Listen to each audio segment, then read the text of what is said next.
Hey, good afternoon, good morning, good evening, wherever you were joining this from, and welcome to Rumor and Innuendo. I'm your host for this episode, Robert Karpelis, and I am joined by no one at the moment. Dom said he was going to be running late today, so I'm going to be fielding matters on my own, but I'm joined by you here, joined by the thousands of you joining us live across the globe on a plethora of platforms.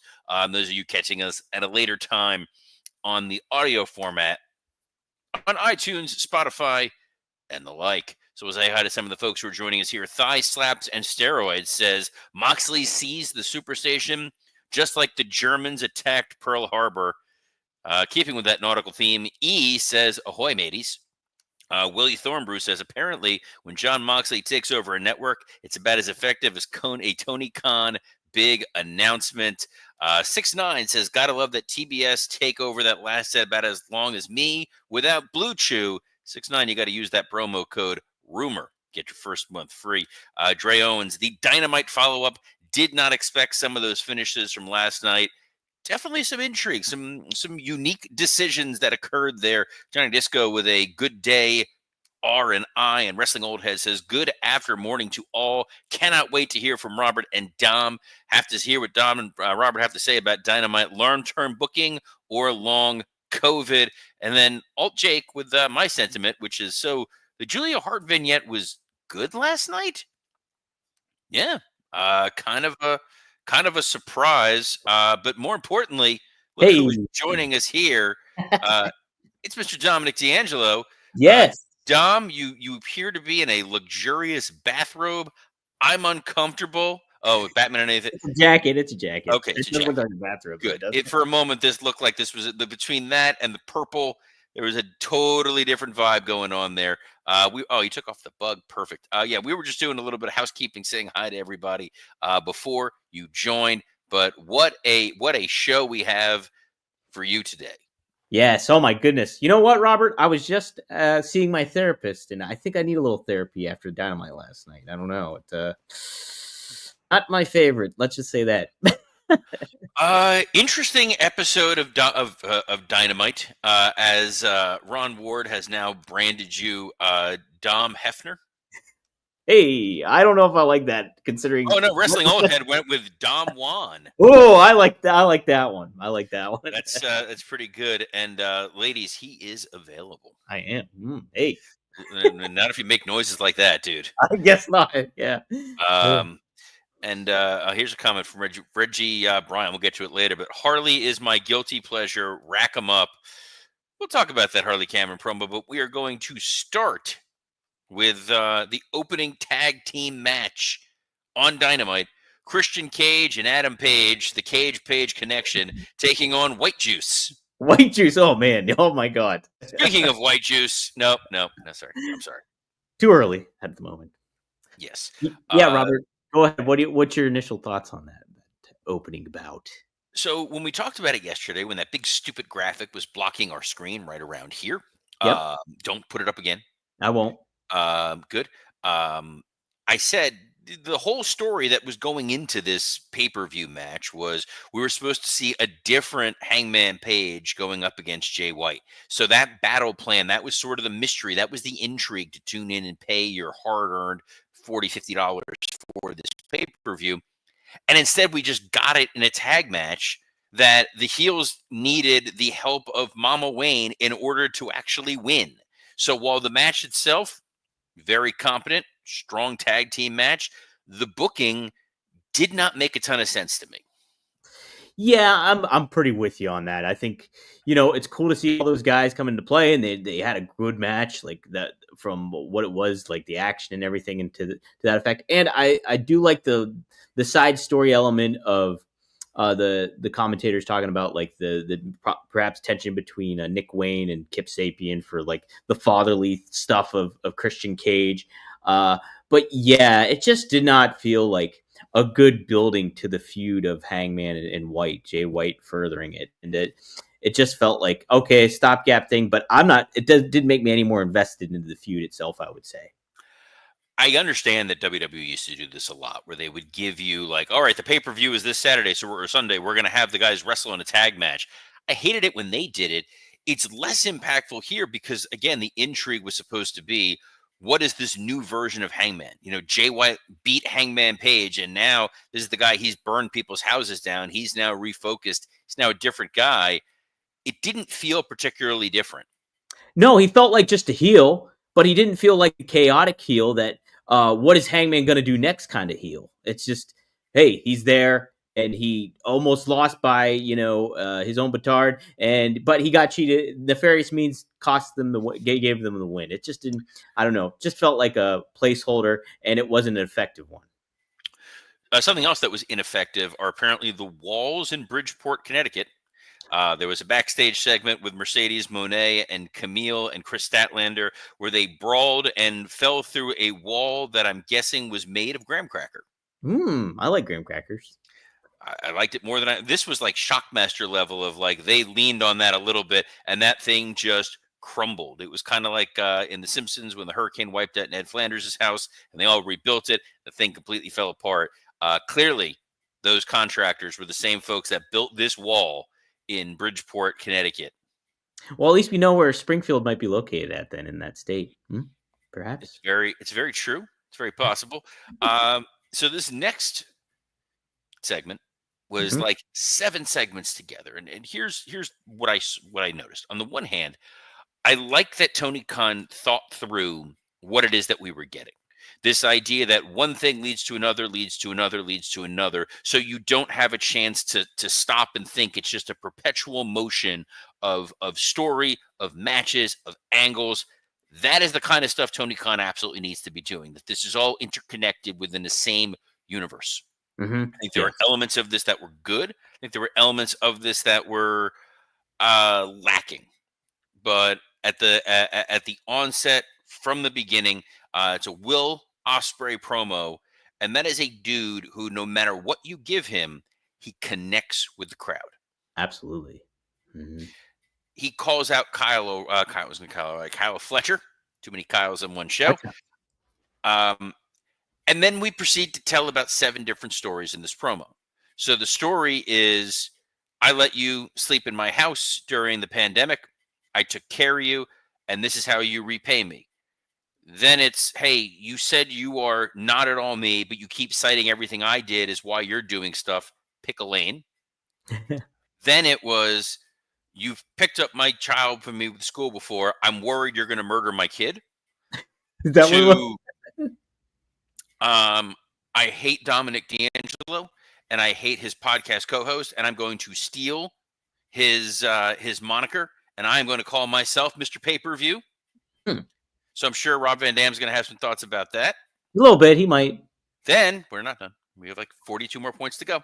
Then, I'm Mr. Pay-Per-View because since I've been here, there have been 4 world champions, and I have had better matches than all of them.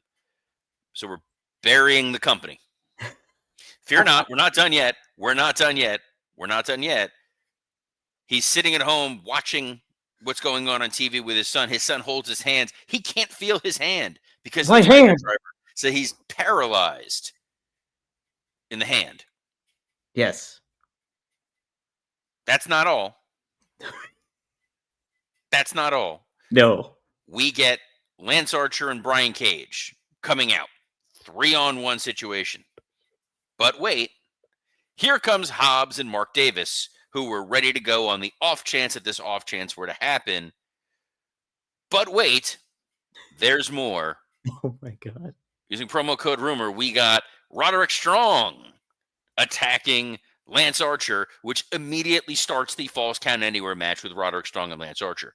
We're going to get to that in a moment. But first, Dom, what did you think of this Ospreay Fletcher segment on top of the gimmick infringement of your friend and co-host Rob Van Dam? A little upset about that, but I think I can let it slide. I do, simply for the fact that I do really like Ospreay on the mic. I think he's great, and to what you were saying too, he just makes things feel a little bit more elevated. That thing with the wrench, or not the wrench, the screwdriver. Was great. He even added on Instagram, he put the Arctic Monkeys over that clip there, and I thought that was that got me more engaged with it. Either way, I don't know. It is a lot to take in, and I think the aspect I kind of automatically check out now because I'm so used to these. Oh, I've been injured. I've been hurt. This is part of the story here. This is what I'm dealing with. And then on top of it, oh, my family. I'm bringing my family into it. It just seems like that's the wells that AEW goes to way, way too often. And so I can kind of feel myself just being like, all right, I get it. I get what you're getting at here. And then I just kind of tap out for it. So, I agree. mhm, I think it was a strong idea. They just tried to do way too much packed into this one set. It's multiple beats of a story that you could have told over several weeks. The yes. idea that this was a dude who I took in and he was living in my house and I was helping elevate him so we could all find success together. That's the betrayal element. That Mhm. makes total sense. The idea that you keep saying you hate me, yet all you want to do is be me. That's a great beat. I didn't like the Mr. Pay-per-view piece. I don't think that helped at all. Yeah. Outside of the idea of like you just want a pay-per-view match against me because I'm the best guy on pay-per-view. Okay, but that's not that strong. And then this, I can't hold my child's hand. It's a strong emotional beat, but it got lost in everything else that we just saw. And then this big brawl. So the big brawl leads to Roderick Strong versus Lance Archer. Yep. On the plus side, I love the fact that they treated the Falls Count Anywhere match logically with, well, if Brian Cage is already out there, he's just going to keep interfering. Yeah. But Yeah. also, Roderick Strong has his crew of guys, the Undisputed Kingdom. They're going to come out and they're going to Mhm. try to, brawl and even the odds. The compliment goes away to the finish Yes. because Lance Archer, we've said many times on here, he's been treated as a guy that's easily beatable. But then you reset him when you put him in the Don Callis family. Exactly. In a Falls Count Anywhere match, the intent behind this, Booking 101 here, is you can beat a dude and keep him safe. You're not Mhm. going to damage his reputation because he lost in a Falls Count Anywhere match because something insane happened. They tied him up with jumper cables and electrocuted him and then lopped his head off. That was not the finish. He got hit with a chair, basically no sold the chair, got hit with Roderick Strong's knee. Not a DDT to the concrete, not slammed against a barricade, not some sort of other weapon, insane whatever thing. Like he beat him with the knee in the same way it would have hit him in the ring. So Right. there's no like, oh, it's extra devastating because he got hit on the outside, and then they just pin him outright, straight, essentially clean. Why, like, why even do the no? I'm trying to be I hope centered, you yeah. calm. I hope you got plenty of swears out on the working stiff because of this, because I wanted Oh, to I do I did. wanted to do the same. I was this the whole the aspect that we were, yeah, Lance Archer throughout his course of the AEW has been the guy that's been built up, then brought back down by losing. This was a great chance to restart him and get him a fresh coat of paint under the Don Callis family that looks great from a physical and presence standpoint. And you have him lose to Roderick Strong in a Falls Count Anywhere match unceremoniously, and now we're back to square one. And Roderick Strong is just a storytelling element for Cole and MJF. And simple fact too, Robert, we mentioned this yesterday. We were completely unaware of Roderick Strong's record when it comes to did he even have any wins? Hasn't even competed. Here we were told that, and so now he's going up against MJF, and it's I hated it, Robert. I think speaks to so much that has been wrong with AEW, and they aren't learning from it apparently. They're not. So Roderick Strong gets the win. He starts to cut a promo. Takeshita jumps him. I like this perpetual motion. We're keeping things going. Mm-hmm. Then Adam Cole comes out, and we get the Takeshita Adam Cole match. In the end, Takeshita gets the win by hitting Adam Cole with the Dynamite Diamond Ring. Mm-hmm. This now means we're getting Roderick Strong versus MJF in a one-on-one match at Full Gear. Whether that changes between now and a week from now, we'll see. For what they, pre-taped with Max in that one room for 9 hours with all the fancy soft lighting, kind of like what Dom has right now with his purple Yes. light pleasure dome. And even the suits. But yeah, Roderick Strong tries to come in and rescue Adam Cole. He gets attacked by Takeshita. So this brings out Kyle O'Reilly. We have been teasing, will the Undisputed Era reunite? And that crowd was rocket. Wait, no, I'm sorry. That crowd was dead silent. Kyle O'Reilly came out there and you just heard one person cough. My goodness. Takeshita flees. He gets kicked in the head by Ricochet. Ricochet looks at the the international title. International? Yeah. I was trying so hard not to call it the continental title. He looks at the international title, and you're like, oh, we're going to that. So we've teased this reunited, undisputed empire, undisputed era. Yeah. Well, close. Yeah. Crowd did not seem to care. Crowd was super pumped for Takeshita Ricochet, and I can't blame them. Sure. But this is the storyline that we're trying to tell with MJF. And Robert, it just speaks to like the thought that goes through this is like, okay, we'll pay this off right now. This reuniting of the Undisputed Era, and it's just like you didn't give us any intrigue to be invested into that. Like we saw Kyle O'Reilly watching on a screen like a couple weeks back or whatever it was, and then like hey, a little bit of interaction, but there was no really good build to it. It's like they're trying to tell too many stories at once, and it's not effective, and it's all squeezed into 2 hours. You have to remember, NXT is continuity for Dynamite. Yes, that's true. And Devin Dowling says AEW needs Bobby Fish back. Devin, where's the lie? Still one of the all-time best mic drops in the history of television. JD Drake, obviously top-tier main event star in All Elite Wrestling. That dude is not every week. That guy is not selling sunglasses. No. He comes out for his match, so the audience is rabid. And then he gets attacked by the Death Riders. Mm-hmm. I mean, you're going to tell your grandchildren where you were when JD Drake got attacked by the Death Riders. I remember when Scott Hall in all denim came to the ring during that Mean Mike Enos match. I remember where I was sitting, what I was doing. I will always remember where I was when JD Drake was attacked.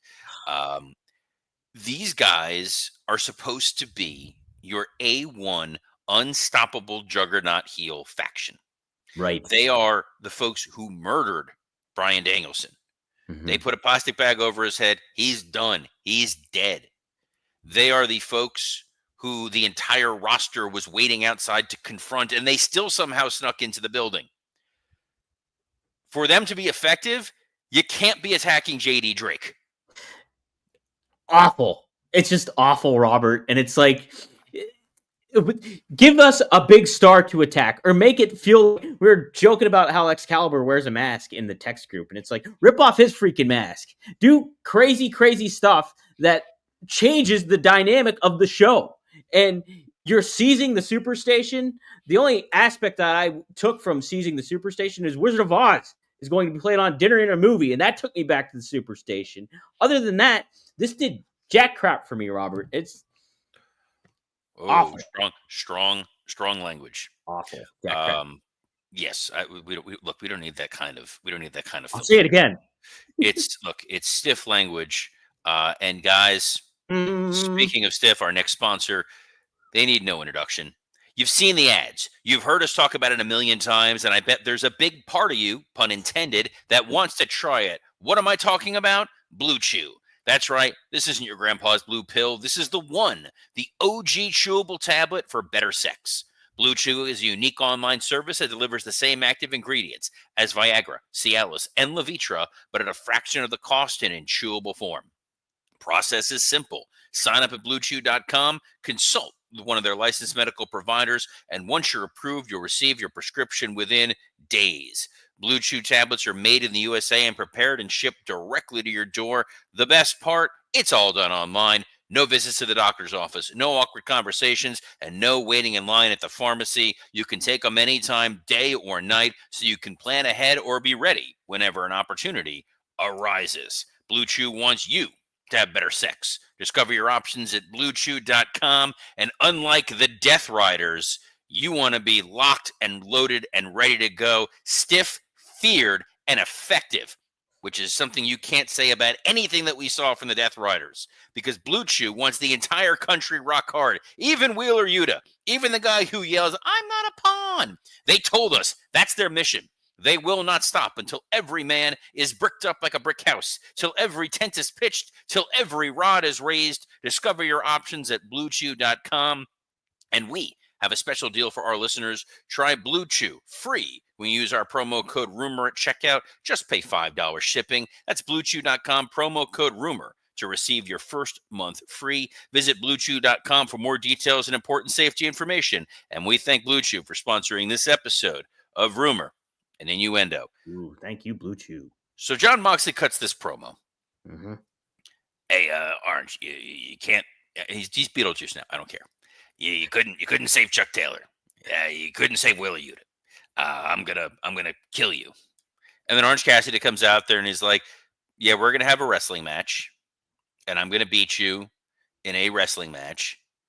And here comes Mark Briscoe and Rocky Romero to remind you that they are with me. He calls out Wheeler Yuta for being a pawn. Yep.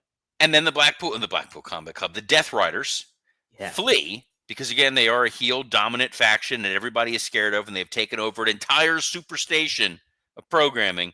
They flee, and then Darby jumps off a balcony. There's brawling. They flee and escape to their car. Claudio grabs Darby, and he does the big swing and slams him into the metal grate, which was a killer visual. Yes. Absolutely incredible. Brilliant. Darby got right back up. Yeah. Guys, this is not rocket science. No. If you want them to be effective heels, they need to get over on people. If they're cowards who flee and are bested and hoisted by their own petard every week, they are what you turn the elite into. Mm-hmm. As Will Ospreay said, pick a lane. Exactly. Robert, this felt like, remember that horrible thing at the beginning of AEW Dynamite, like years ago, where the Dark Order invaded and then they attacked the Young Bucks, and it was horrible. Like the punches were missed, everything like that. Yep. This feels like a constant evolution of supposedly big storylines, then just not paying off. We get that turned into the Devil storyline, and now it's seeming like this is going to be the Death Riders thing too, and they got some work to do, and they have to really. I can't imagine main eventing a pay-per-view with Orange Cassidy versus John Moxley, given this story. I think there was a way you could have gotten to it. Or yeah, this is just a mess. No, if you're not, we got Britt Baker versus Penelope Ford, and I'm so glad they spent all this time building up the return of Penelope Ford to just beat her clean for Britt Baker, but.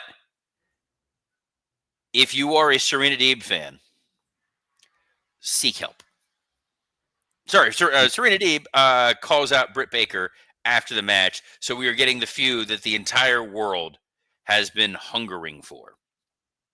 We already saw this, right? Am I mistaken? Pretty sure we saw this.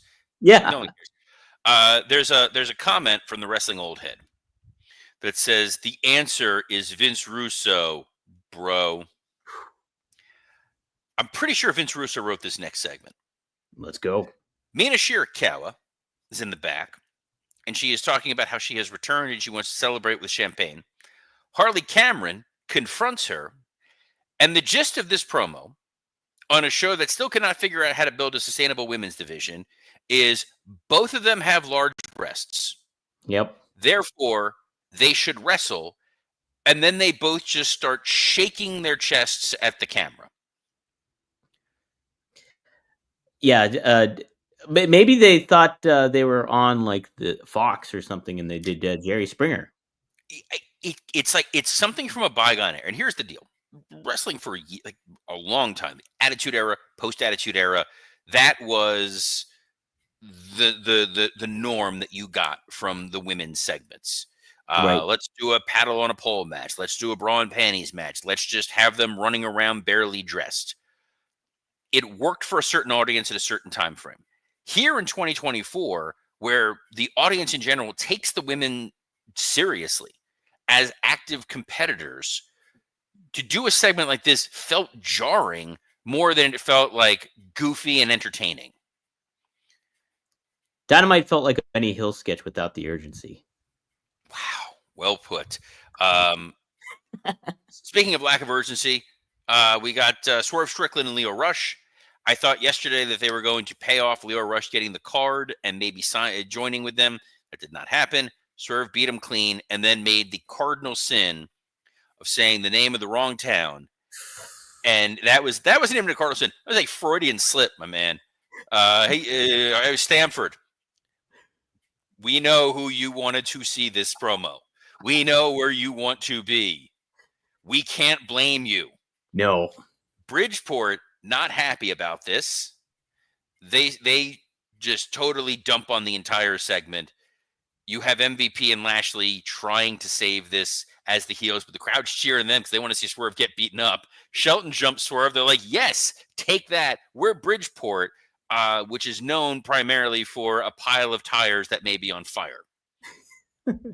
Ooh, what a tourist attraction. I hated having to go to Bridgeport. Beautiful town, but again, awful. They beat down Swerve. They beat down Nana. We've seen this before. It felt like it went a little long. I get that we're getting the match. Keep them separate. I don't want to see any additional physicality. Like the story is told, we're there. Stanford also, for what it's worth, not the nicest city in the world, unless you go to Rinaldi's, a wonderful deli there. At least have a sandwich named after me. Really? It's the carp special. The carp special. It was great. That? Oh man, a Cajun chicken cutlet with Swiss cheese, honey mustard, and bacon. That was a highlight of my life. What can I tell you? Jamie Hayter had a highlight of her life because she beat Penelope Ford. What a meaningful win that was. Wait, it wasn't Penelope Ford. It was who'd she beat? She beat Penelope Ford. That was the feud. Oh, wait, I'm thinking of Britt Baker, right? Yeah, you're confusing. Well, Britt Baker beat Penelope Ford too. You proved my point, Tom. Thank you. This is why I keep you here. And Ron Ward asks, but did they have Bret Hart's pastrami? That's a great callback to a story. Different deli, by the way. Yeah, that was the Tower Deli, not Rinaldi's. Lots of delis in Stanford. None of them have great pastrami. But we got a great Julia Hart video. It's the second great Julia Hart video. The first was the cheerleader thing. Dom, what did you think of this video? I didn't see it. Love that you're here. It's this tremendous, spooky, like Nightmare on Elm Street style video where you are reminded Julia Hart was this nice, sweet cheerleader, all-American girl who has been corrupted and co-opted and brainwashed and tormented by the evil, sadistic, dastardly House of Black. And they have turned her into this mistress of darkness. And you want this pro girl to be free from this heinous collection of psychotic monsters who won in the main event and shook their opponent's hands in a show of sportsmanship. Wow. Yeah. Same show, guys. Same literally the next segment. FTR and the House of Black was a tremendous main event. It was a great main event. It ended with House of Black getting the clean win, choking out Dax. Then they shake hands after. I can't. You built up House of Black in this segment as this incredible heel stable of sinister, twisted monsters. And then they're just dudes who shake other dudes' hands after a good sporting competition. Thanks, pals. Robert. No, there's no defending it. I'm not defending it. I'm not. Wouldn't this have just made a lot more sense? I understand you want to get to the Adam Cole and MJF, but wouldn't this have made a lot more sense to build House of Black and have them feud with Adam Cole, who's coming back, make him question himself even more and his abilities, and do something to that effect instead of, I don't know, making them job out to Adam Cole and then having the main event? Dom, what you want are women shaking their boobs at a camera as the methodology for a feud. Yeah, I same way. recorded Working Stiff with Scott Chaplin earlier today. That should be up. If it's not up now, it'll be up any moment for your listening pleasure. We go into Dynamite a little bit. We go into The Rock and Red One and the problems that are going on with that film. Boy, Talk a litany of fun wrestling stuff and an interesting MJF spray tan story. That first time I think I've told that story somewhere. So go check that out on iTunes, Spotify, and the like. You can catch us, except I won't be here tomorrow, but Dom will be here every Monday through Friday at noon Eastern on a plethora of platforms, including the WW Creative _ISH X account, the SC Scoops X account, and on YouTube on Rumor and Innuendo, Working Stiff, and ad-free shows. So on behalf of the Velvet Fog, Dominic D'Angelo, I'm Robert Karpolis. Best of luck in your future endeavors. I'm ready for some tales of ribaldry.